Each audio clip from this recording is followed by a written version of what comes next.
Kenneth Waltz is one of my favorite political scholars, and he just recently wrote this column in USA Today. It got me extremely excited.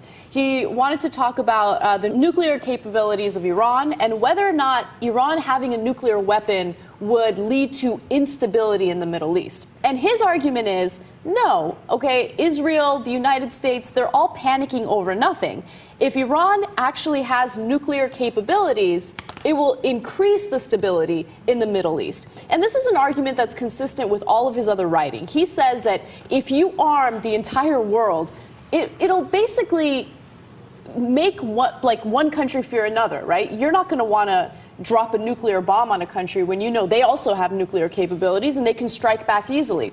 So he says, every time another country has managed to shoulder its way into the nuclear club, the other members have always changed tack and decided to live with it. In fact, by reducing imbalances in military power, new nuclear states generally produce more regional and international stability, not less.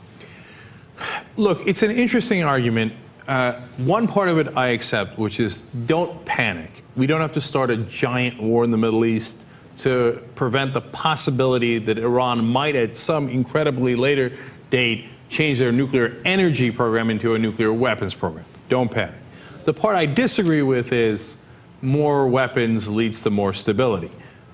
Well, look, in the issue of guns here in the U.S., that hasn't really worked out for us. Everybody's got guns. We're number one. We're number one in guns per capita, and we have horrible gun violence. The flaw in Waltz's argument, and this is something that he acknowledges himself, is that he makes the assumption that we're all rational actors. We're not all rational actors. In my perspective, we're not. Right. So if every country on this planet has nuclear weapons, is there one actor that is bound to do something irrational? I think so. Definitely.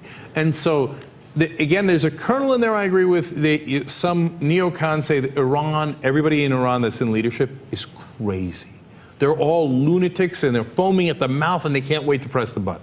That's not true. They're rational actors. They've engaged as rational actors in foreign policy in ways that we might disagree with, but understand through all of these different decades. And by the way, they haven't started any wars in the Middle East. Well, we've started how many now? How many are we up to, right? Mm-hmm. So, yes, they are rational actors as much as anybody is. Having said that, overall, I disagree with Kenneth Waltz because you give everybody weapons, they're not all going to be rational actors. In fact, I'm much more concerned about Pakistan, honestly. Like they say, oh, look, there's stability between India and Pakistan because they both have nukes. I don't think there's great stability. First of all, we have Kashmir, and second of all, we have terrorist bombings, certainly in India. It appears done by Pakistan all the time.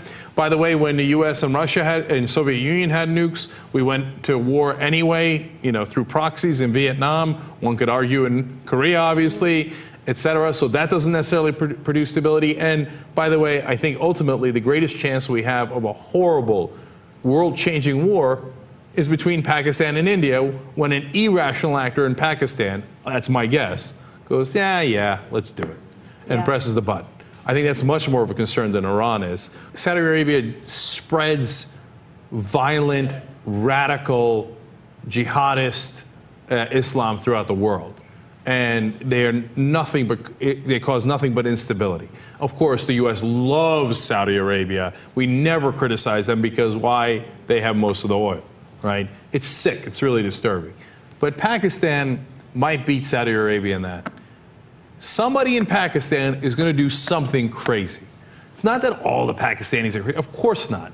Some of my best friends are Pakistani. Okay. But in all honesty, and I tell them this too, at some point there's a very good chance there's going to be a very unstable leader in Pakistan that's going to be weirdly fundamentalist and is going to do something really stupid, and they've got nukes. So watch out for Pakistan.